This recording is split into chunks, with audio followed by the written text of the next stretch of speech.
क्या आपने ऐसा दाजुआंग देखा है? शिनई के इस खतरे को खत्म करने के लिए दाजुआंग ने शियाओ यो पर तीव्र हमला किया। इन हमलों का सामना करते हुए शिनई के मन में पीछे हटने का विचार आया, लेकिन उसने शियाओ यो द्वारा कहे गए शब्दों को याद किया। अगर शिनई हिचकिचाता है तो वे अपनी जान खो देंगे। इसलिए शिनई ने हिम्मत जुटाई और एक स्टील पाइप उठाकर दाजुआंग के दिल में घुसा दिया। शिनई के हमले का सामना करते हुए दाजुआंग ने शियाओ यो के साथ लड़ाई रोक दी और शिनई को पीछे की ओर फेंक दिया।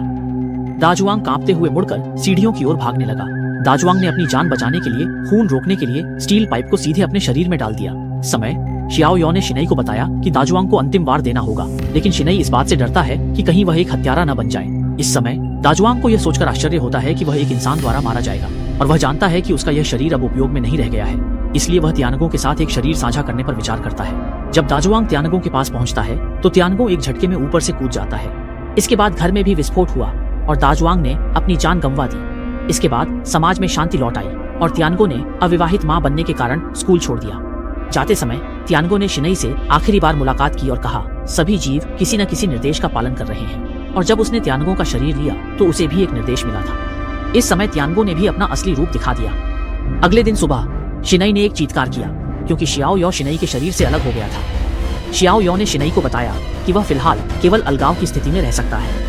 नाश्ते के समय शिनई के माता पिता ने उसे बताया कि वे यात्रा पर जा रहे हैं, लेकिन शिनई अपने माता पिता की सुरक्षा को लेकर चिंतित है। रोकना चाहता था, लेकिन पिता ने मजाक उड़ाया। एक व्यक्ति अकेलेपन से डरता है। इसके बाद शिनई की मां ने महसूस किया कि शिनई उससे कुछ छिपा रहा है, लेकिन शिनई के पिता ने इसे गंभीरता से नहीं लिया। रात को शिनई और शियाओ यो शिनई के माता पिता के यात्रा पर जाने के बारे में बात कर रहे थे।